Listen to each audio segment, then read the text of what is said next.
Here's your Storm Track 7 forecast. Good Thursday morning. I'm Storm Track 7 meteorologist Brandon Libby. After quite a bit of rain overnight, we've been seeing the rain beginning to taper this morning. That process will continue, and I think by about 11 a.m. noon, we should be done with just about all of the rain across the area. That's with the warm front scooting by. We're going to be in between the cold front and warm front, so that should lend itself to a partly cloudy afternoon with what should be warm and pretty humid conditions. Now, there's a little bit of a caveat here. Depending on the speed of this cold front, we may see an isolated storm or two popping up, especially in our far southern counties, well south of I-80 there into Washington and Keokuk County. Should that happen, there would be a brief window for some strong to severe storms capable of producing maybe some large hail and damaging wind gusts.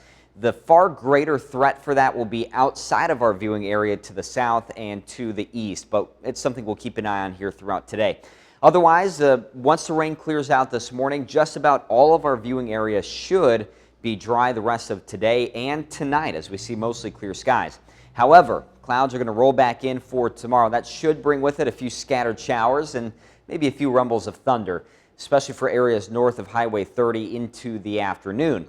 After that, we're going to have a dry weekend on the way. But again, with that severe risk, what we're really looking at here is that cold front and whether or not the atmosphere can recover after the rain and the clouds from this morning.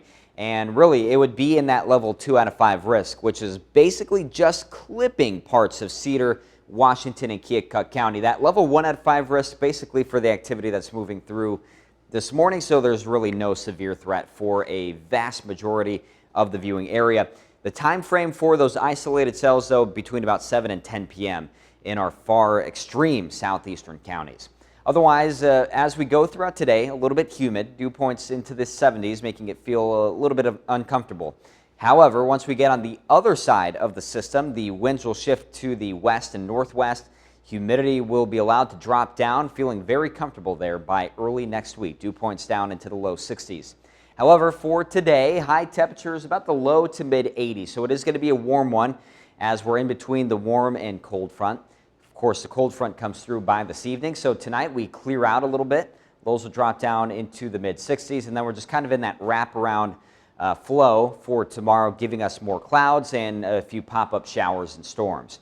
Heading into Saturday, looking dry.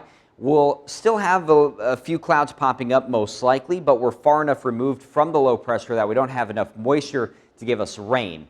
So a mix of sun and clouds there as high temperatures will end up right around 80. Mostly sunny on Sunday. Winds become lighter. Temperatures start to go up a little bit, but humidity continues to drop into early next week. We should, for next week, see relatively little in the way of rainfall except for maybe the middle of the week, say Wednesday. And high temperatures remain very seasonal in the low to mid 80s.